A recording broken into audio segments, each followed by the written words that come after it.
श्री गणेश शारदांबा दत्तात्रेयभ्यो नमः। ओम आदित्याय नमः। ओम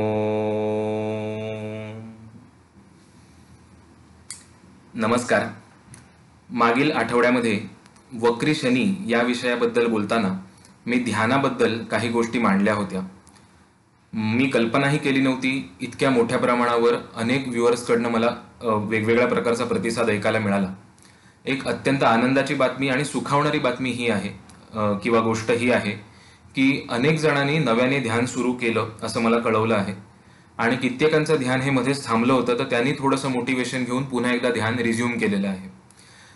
एखादी गोष्ट आपल्या मार्फत लोकांपर्यंत पोचावी आणि त्यांनी पुन्हा एकदा त्यांच्या आयुष्य डेव्हलपमेंट होण्याच्या दृष्टीने त्यावर काही पावलं उचलावीत हे जेव्हा पाहायला मिळतं त्यावेळेला खूप सुखावणारं ते असतं। अनेक जणांनी मला पर्सनल कॉन्टॅक्ट करून ध्यानासंबंधी त्यांच्या मनात जे काही प्रश्न आहेत ते कळवले, त्याच्यावर मी मार्गदर्शन करावं अशी मला विनंती केली आणि त्यामुळे आजचा हा छोटेखानी व्हिडिओ मला जी माहिती आहे ती तुमच्यापर्यंत पोहोचवण्याच्या दृष्टीने मी बनवत आहे। पण इथे दोन गोष्टींचा खुलासा मी आधी करतो की आपलं यूट्यूब चॅनल हे प्रामुख्याने किंबहुना सर्वस्वीच ज्योतिष या विषयाला वाहिलेलं असल्यामुळे इथे जवळजवळ कायमच ज्योतिष या विषयावरच व्हिडिओ बनवले जातील। ज्योतिषाच्या अनुषंगाने इतर काही पूरक विषय असतील त्यावर अर्थातच व्हिडिओ अधूनमधून बनवायचा मी प्रयत्न करेन। दुसरी गोष्ट अशी की अनेक जण आपल्यापैकी असतील की ज्यांनी ध्यानामध्ये साधनेमध्ये खूप प्रगती केलेली आहे। माझ्यासारख्या रांगणाऱ्या माणसाच्या ते 1000 पावलं पुढे असतील, त्यांच्यासाठी हा व्हिडिओ नाहीये कारण ते ऑलरेडी फार पुढे गेलेले आहेत, किंबहुना त्यांच्या पावलावर पुढे टाकून मी आणि आपण चालूया। पण माझ्या मागे 2 पावलं जे आहेत त्यांना थोडासा माझ्या अनुभवाचा किंवा माहितीचा आधार मिळावा जेणेकरून त्यांची वाटचाल पुढे सुकर होईल। केवळ हा प्रांजळ हेतू ठेवून मी आजचा व्हिडिओ बनवत आहे। याच्यामध्ये कुठलीही माझी आध्यात्मिक पात्रता आहे असं मला वाटत नाही। बोलविता धनी वेगळा आहे, मी फक्त एक माध्यम म्हणून तुमच्यापर्यंत येत आहे हेच भान आपण आणि तुम्ही आणि मी आपण दोघांनीही ठेवूया। मला जे अनेक प्रश्न आले ते सगळेच प्रश्न या व्हिडिओमध्ये मांडता येणं शक्य नाहीये, पण काही प्रश्न हे कॉमन सगळ्यांकडनं आलेले आहेत। याचा अर्थ असा की ध्यान या गोष्टीविषयी अनेकांच्या मनामध्ये कॉमन प्रश्न उपस्थित झालेले आहेत। तर ह्या कॉमन प्रश्नांना योग्य प्रकारे कमी शब्दांमध्ये ऍड्रेस करता येईल असं मला वाटलं, म्हणून एक 6-7 प्रश्न मी आज मांडलेले आहेत। त्यातले 2-3 प्रश्न खूप क्रिटिकल आहेत, तर त्यामुळे आपल्यापैकी अनेकांना ज्यांना ध्यान योग्य प्रकारे पुढे नेण्याची इच्छा आहे त्यांनी आजचा व्हिडिओ आवर्जून ऐका आणि मला आपल्या प्रतिक्रिया कळवा। मला जे ज्ञान आहे, अनुभव माझा जो आहे तो मी तुमच्या पुढे मांडायचा प्रयत्न करीन। आपण आपापल्या पात्रतेनुसार आपापल्या गुरुकृपेनुसार तो पदरी पाडून घ्यावा ही माझी नम्र विनंती। पहिला प्रश्न असा आहे की मला विचारलं गेलंय, आपण विचारांना ऑब्झर्व करण्याची जी पद्धत सांगितली त्या व्यतिरिक्त ध्यानाच्या इतरही पद्धती असतात का? तर एक लक्षात घ्या की मी मागच्या वेळेला जे सांगितलं की विचारांना फक्त त्रयस्थासारखं ऑब्झर्व करा ही ध्यानाची एक पद्धत असते, तशा ध्यानाच्या अनेक पद्धती आहेत। ध्यान सुरू करण्यापूर्वी आपल्याला एक गोष्ट पक्की क्लिअर डोक्यात असली पाहिजे की आपण ध्यान का करत आहोत। आपला ध्यान करायचा हेतू, पर्पज आपल्या पुढे क्लिअर नसेल तर आपण वेगवेगळ्या पद्धतीने नुसते फॅसिनेट होऊन जाऊ आणि हे नाही ते नाही ते नाही करत करत अर्धवट सुटून जाईल। एखाद्या परमयोग्याने समाधीसाठी किंवा तुरीय अवस्था प्राप्त करण्यासाठी ध्यान करणं आणि माझ्यासारख्या तुमच्यासारख्या प्रापंचिक सर्वसामान्य सांसारिक जबाबदाऱ्यांमध्ये अडकलेल्या माणसाने केवळ मनशांतीसाठी ध्यान करणं ह्यात फरक आहे। मी जी तुम्हाला ध्यानाची पद्धत मागच्या वेळेला सांगितली की विचारांना ऑब्झर्व करा, फक्त ऑब्झर्व करा, ही पद्धत ही प्रापंचिक सर्वसामान्य माणसांसाठी योग्य आहे। कारण दैनंदिन जीवनामध्ये आपण भरपूर सतत विचारांमध्येच गुंतलेलो असतो, पण आपल्या विचारांचं आणि भावनांचं आपण ऑब्झर्वेशन मात्र कधीच करत नाही। आणि मनशांतीची पहिली पायरी असते की विचार आपल्या अंतरंगामध्ये कुठून फुटतात, आपल्या मनामध्ये कुठून उमटतात, डोक्यात कुठून विचार येतात आणि विचार एकदा आल्यानंतर आपल्यावर त्याचा कसा परिणाम होतो हे निदान दिवसातनं थोडा वेळ काढून ऑब्झर्व करणं ही महत्वाची पायरी असते। आणि ती ध्यानाची पहिली पायरी, कुठल्याही ध्यानाच्या पद्धतीची पहिली पायरी हीच असते की तुम्ही विचारांना ऑब्झर्व करा। यामागचं कारण सगळ्यात पहिल्या पायरीमध्ये आपल्याला ज्यावेळेला आपण स्थिरावतो की सुरुवातीला दिवसाची फार तर फार 5 मिनिटं की त्रयस्थासारखं विचारांना आपण ऑब्झर्व करू शकलो, नंतर आपण रेस्टलेस होऊ कदाचित। हे 5 मिनिटं वाढत 10 मिनिटं, 15 मिनिटं, 20 मिनिटं होत जातात। त्यानंतर एक आपल्याला कॅपॅसिटी डेव्हलप होते की दैनंदिन रुटीन लाईफमध्ये सुद्धा आपण 2 क्षण उसने काढून आपण आपल्या विचारांना त्रयस्थासारखं ऑब्झर्व्ह करू शकतो, त्या विचारांचं दडपण न घेता. मग ते ऑफिसमध्ये पण जमतं, इतर कामात बिझी असताना पण जमू लागतं. एकदा आपण आपल्या विचारांना ऑब्झर्व्ह करायला लागलो की त्याच्या खोलवर आपण दुसऱ्या पायरीवर जातो, ते म्हणजे आपल्या भावना.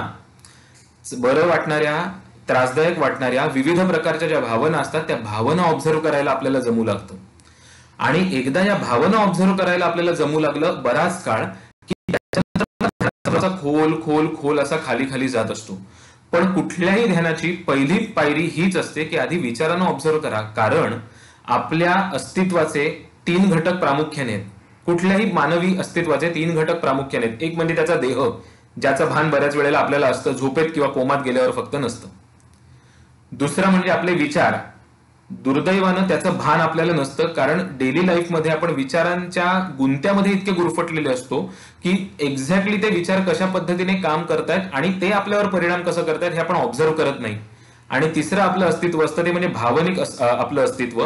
या भावनेचं तर आपल्याला मागमूस पण नसतो. आपल्या मनात भावना कुठून उमटतात, त्याच्या बेसवर आपल्याला ऍक्शन कशी होते, दुसऱ्यांनी केलेल्या ऍक्शन मधनं किंवा घडलेल्या कृतीतनं माझ्या मनातल्या भावना कशा उचंबळतात, ह्याचं तर आपण अजिबातच ऑब्झर्व्ह करत नाही. तर त्यामुळे आपल्याला आधी देहाची जाणीव, त्यानंतर विचारांची जाणीव, त्यानंतर भावनांची जाणीव, ह्या पहिले 3 पायंडे आहेत ध्यानातले.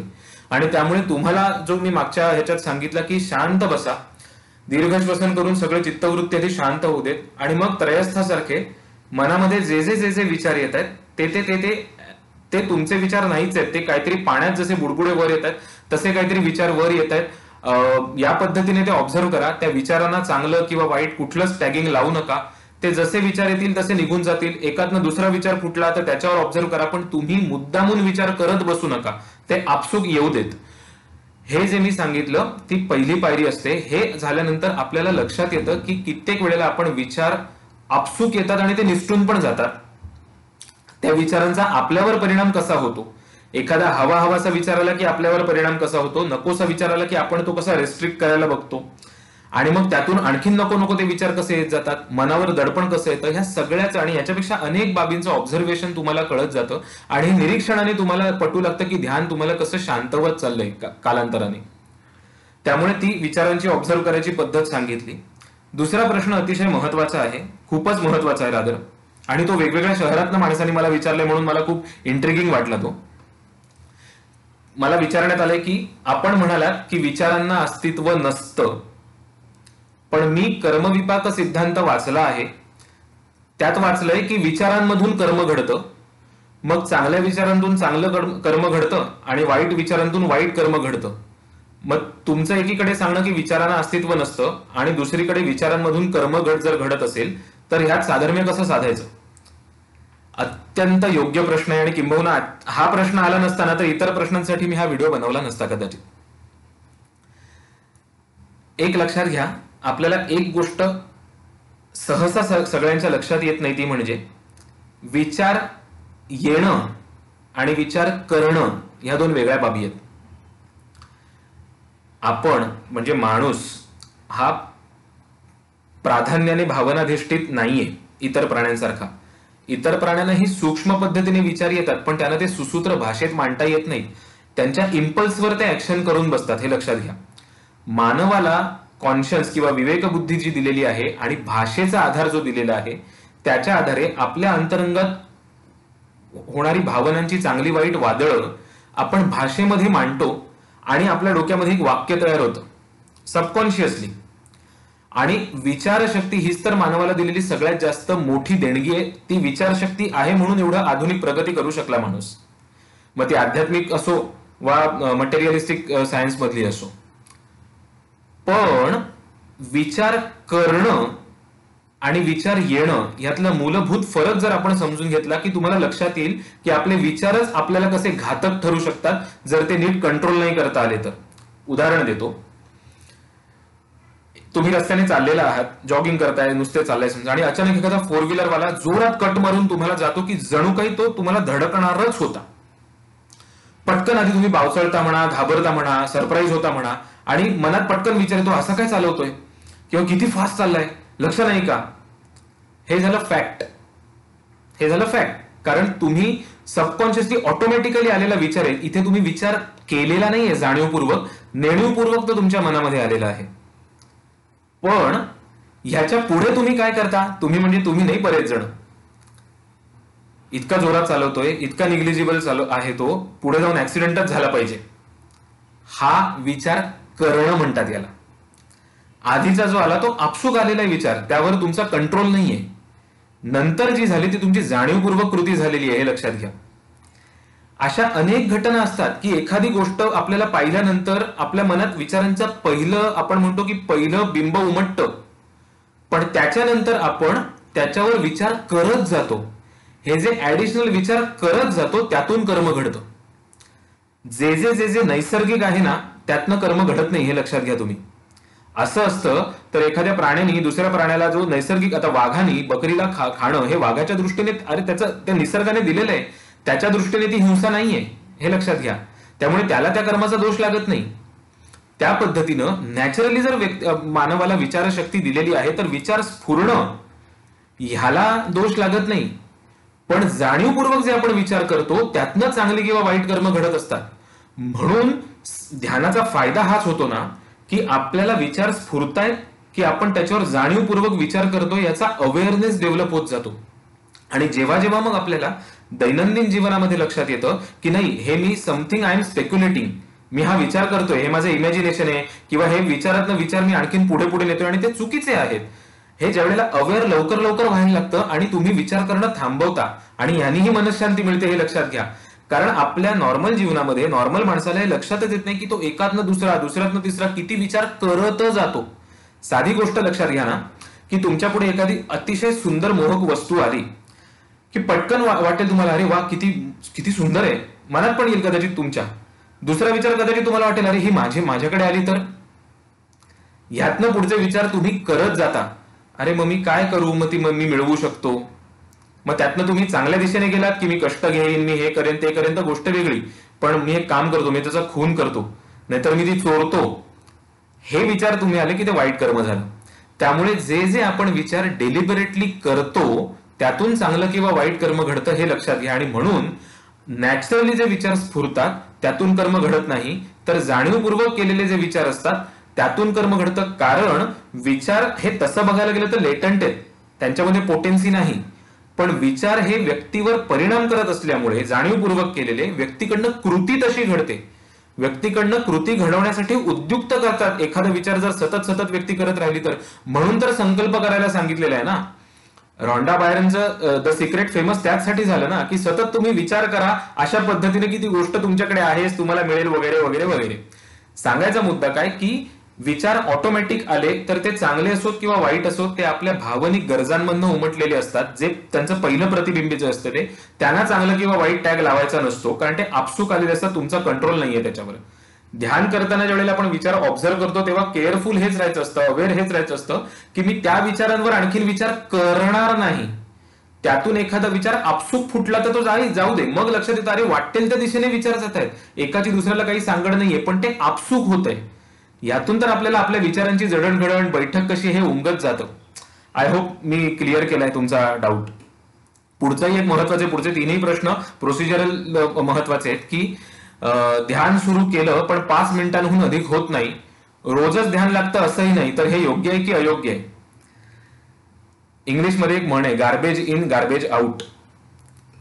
दैनंदिन जीवनामध्ये दिवसाची जर 1440 मिनिटांपैकी जवळजवळ प्रत्येक मिनिट झोपेचं सोडलं तर आपण सतत कुठल्या ना कुठल्या तरी विचार करण्यामध्ये ऍक्टिव्ह केलेलं असतं आपल्याला. ओके, बरं तर बरं, आपण विचार कुठले करतो?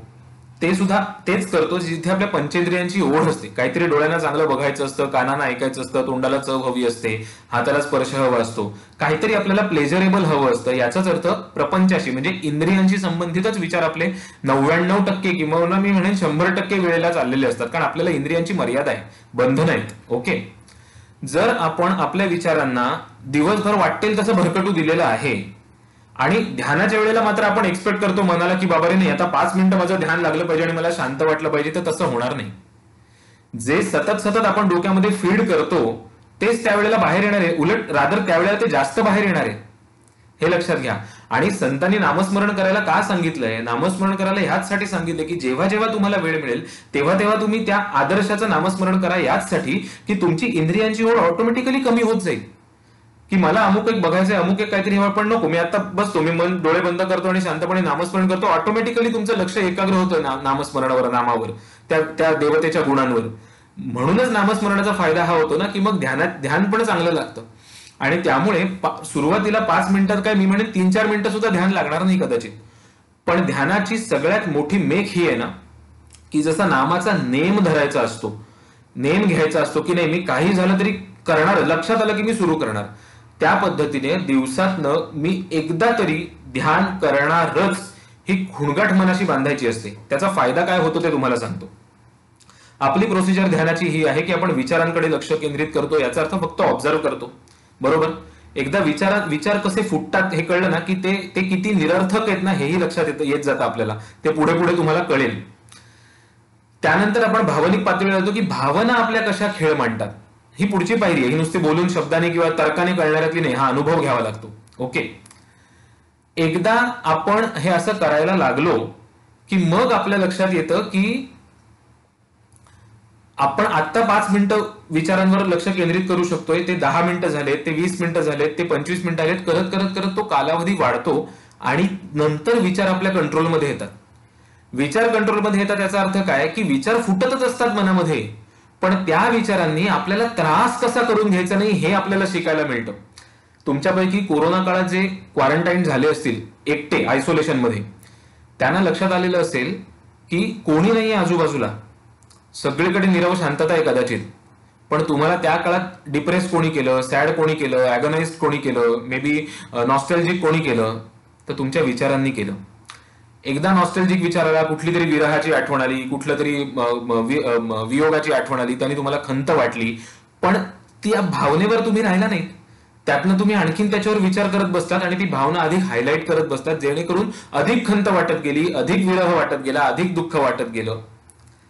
ज्या वेळेला आपण वैचारिक किंवा भावनिक ध्यान करायला लागतो त्यावेळेला आपण एखादी भावना मनात जागृत झाल्यानंतर ती त्यावेळेला त्या भावनेवर आपण स्थिरावायचं कसं आणि तिला मोकाट कशी सोडू द्यायची, आपल्याला त्रास न होऊ देता. त्रास का होतो? कारण आपल्याला नकोसे विचार ज्या वेळेला फुटतात त्यावेळेला आपण त्यांना रेझिस्ट करायला बघतो, आणि रेझिस्ट ज्या वेळेला विचारांना करतो तेव्हा ते जास्ती स्पीडने आपल्याकडे बॅकिंगनी येतात, हे लक्षात घ्या.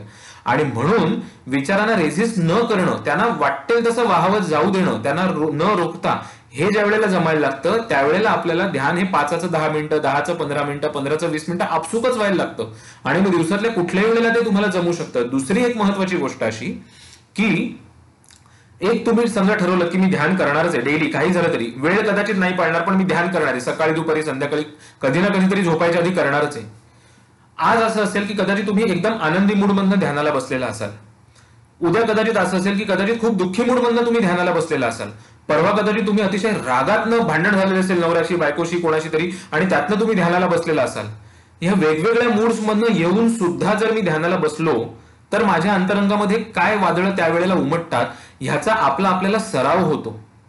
आणि त्याचा दुर्गमी परिणाम असा होतो ना, उलटा परिणाम, की जेव्हा तुम्ही हे रेग्युलर बेसिसवर करता नेमाने, म्हणून नेम महत्वाचा आहे ध्यानामध्ये, मग तुम्हाला त्याचा उलटा फायदा असा व्हायला लागतो की मग तुम्ही दैनंदिन जीवनात कधीही रागावलेला असाल, एलिटेड असाल, दुःखी असाल, त्यावेळेला तुम्ही जर ठरवलं 5 मिनिटं सगळं अंतर्मुख व्हायचं तर त्या भावनेतनं पटकन, ती जर नकोशी भावना असेल तर त्यातनं तुम्हाला इझिली बाहेर पडता येतं. हा ध्यानाचा सगळ्यात मोठा फायदा आहे. ध्यानाने शांतता मिळते म्हणजे काय मिळते तर नकोशा भावनेतनं माणूस इझिली, नकोशा विचारांमधनं माणूस इझिली नॉर्मल शांत विचारांवर, शांत प्लॅटफॉर्मवर येऊ शकतो. हा ध्यानाचा सगळ्यात मोठा बेनिफिट आहे. विशिष्ट मुद्रा किंवा आसन वगैरे लागतच का? मी पुन्हा सांगतो, आपल्या पद्धतीचं आहे, माझ्या तुमच्यासारख्या माणसासाठी आहे की जो काउच पोटॅटो आहे, व्यायाम आणि फिटनेस वगैरे रेग्युलर बेसिसवर करत नाही, 12-12 तास लॅपटॉप समोर काम करत बसतो, पाठीच्या मणक्याची पुरेता म्हणजे वाताहत झालेली असते, वजनं वाढलेली असतात. आपल्या नॉर्मल प्रापंचिक माणसाचा शारीरिक फिटनेस इतका नसतो की जो 1 तास, 2 तास, 5 तास विशिष्ट आसनामध्ये बसू शकेल. कित्येक माणसं आपल्यापैकी असतील की यांना साधी मांडी घालून बसता येत नसेल, 5 मिनिटात पायाला मुंग्या येतील. अशा माणसांनी ध्यान करायचं नाही का? तर आपला ध्यानाचा हेतू आहे की प्रायमरीली मानसिक शांतता, वैचारिक शांतता. मग तो जर हेतू असेल तर तुम्ही जिथे कुठे बसला असेल तिथे तुम्हाला ध्यान करता आलं पाहिजे, मग ते ऑफिसमधल्या खुर्चीवर असो वा कमोडमध्ये असो. सांगायचा मुद्दा काय की तुम्हाला ज्या आसनामध्ये कम्फर्टेबल वाटत असेल सुखासनामध्ये त्यामध्ये बसा.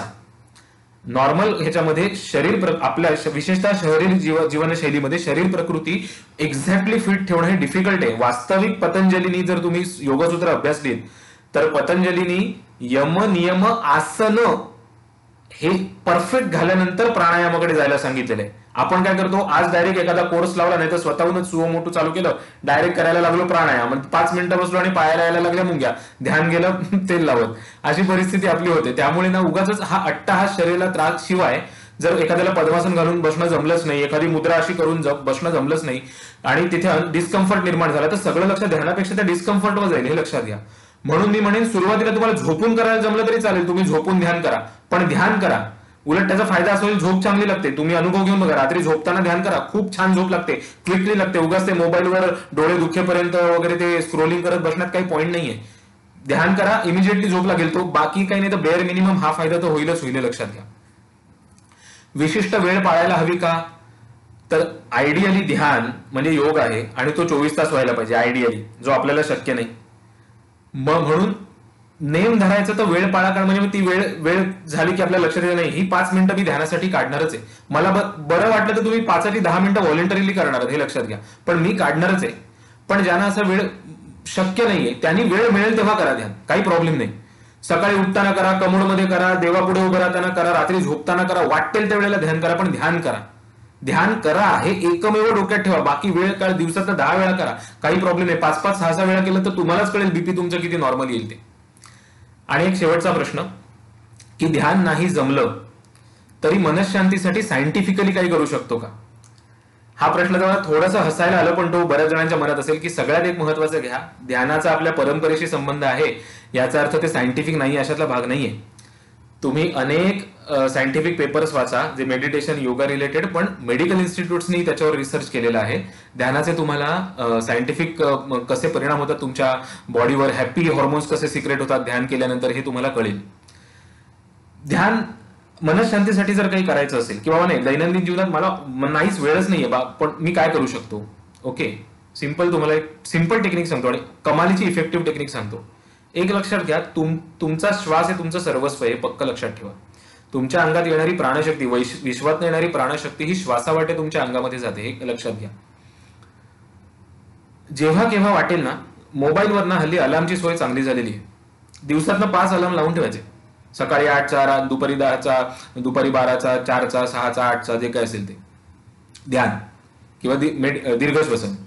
आणि जिथे कुठे बसला असाल ना तिकडे दीर्घ श्वसन करायचं. पण ते आपल्याकडे दीर्घ श्वसन करताना अनेक जण चुकीचे करताना मी बघतो की ते छातीत हवा भरून घेतात. डायफ्रॅग्मॅटिक दीर्घ श्वसन झालं पाहिजे. डायफ्रॅग्मॅटिक याचा अर्थ दीर्घ श्वास घेतल्यानंतर तुमचं पोट बाहेर आलं पाहिजे, कारण डायफ्रॅगम आपोआप खाली जातो त्यामुळे. आणि आपल्या शरीरामध्ये एक व्हीगस नावाची एक नर्व असते, तुम्ही गुगल करून बघा तुम्हाला कळेल. ही व्हीगस नर्व ऍक्टिव्हेट होण्यासाठी डायफ्रॅग्मॅटिक ब्रिदिंग म्हणजे दीर्घ श्वसन, पोट बाहेर येऊन पोट आत गेलेलं जे श्वसन असतं ते खूप फायद्याचं ठरतं. आणि त्यांनी इमिजिएटली आपल्याला रिलॅक्स करणारे हॉर्मोन्स स्रवतात. इतरही त्याचे बेनिफिट्स अनेक आहेत. सायन्स मॅगझिन्स मध्ये अनेक रिसर्च पेपर्स पण अवेलेबल आहेत, कधीतरी एखाद्या मी शेअर पण करेन ते. सांगायचा मुद्दा असा आहे की डायफ्रॅग्मॅटिक दीर्घ श्वसन 10, 5, 10, 15 वेळा करायचं. तुम्हाला कळेल सगळ्या विचारांचं वादळ थांबून तुम्ही श्वासावर लक्ष केंद्रित करता. ह्याची सुद्धा दिवसातनं तुम्ही 5-10 वेळा जरी सवय लावलीत ना तरी तुम्हाला भरपूर त्यातनं फायदा मिळेल. की करायचं 2-3 मिनिटं लागतात 15 श्वास घ्यायला, पण त्या 2-3 मिनिटांमध्ये तुम्हाला लक्षात येतं सगळं बाहेरचा जो पसारा आपल्या डोक्यात आलेला आहे तो एकवटपणे आपल्या श्वासांवर येतो. श्वासाची नाळ जर तुम्ही हातात धरलीत ना, श्वास जर तुम्ही तुमच्या हातात धरलात ना, मी तुम्हाला सांगतो तुमच्या आयुष्यातली अर्धी टेन्शन्स कमी होतील, कारण ती टेन्शन तुमच्या विचारांमधून डेव्हलप झालेली आहेत. आणि ज्यावेळेला आपण श्वासांवर लक्ष केंद्रित करतो इतर काही गोष्टींमुळे, मेटाफिजिकल फिजिकल दोन्ही लेवलला आपले सगळ्यात म्हणजे विचार स्थिरावतात, शांत होतात. त्यामुळे बाकी काही नाही जमलं मनशांतीसाठी तरी दर 2 तासांनी तुम्ही ना 15-20 वेळा दीर्घ श्वसन करायची, फक्त भरल्या पोटी करू नका. सवय लावून घ्या, त्यांनी अक्षरशः तुम्हाला मोठं मोठं बीपी गोळ्या घेऊन कंट्रोल होत नाही त्या लोकांचं बीपी कंट्रोल होताना बघितलेलं आहे मी. आणि ना मग त्याची ती व्यसन लागते. जसं सिगरेट पिणाऱ्याला तलफ येते ना दर तासा दीड तासाने की मला सिगरेट पाहिजे, तशा पद्धतीने दर तासा दीड तासाने तुम्हाला लक्षात येईल. कारण मग मेंदू तुमचा सिग्नल द्यायला लागतो एकदा सवय झाली की नाही अरे मला शांतता पाहिजे, गरज आहे. लगेच तुम्ही दीर्घश्वसन करता आणि स्वतःला शांत करता. आणि ह्यातून मग पुढे तुमचं ध्यान सुद्धा चांगल्या प्रकारे होऊ लागतं. हे सगळे जे एकमेकांवर रिपरकसिव्ह इफेक्ट्स असतात हे लक्षात घ्या. तर त्यामुळे माझ्या हिशोबाने मी माझं तुमच्यापर्यंत पोहोचवायचा प्रयत्न केलेला आहे.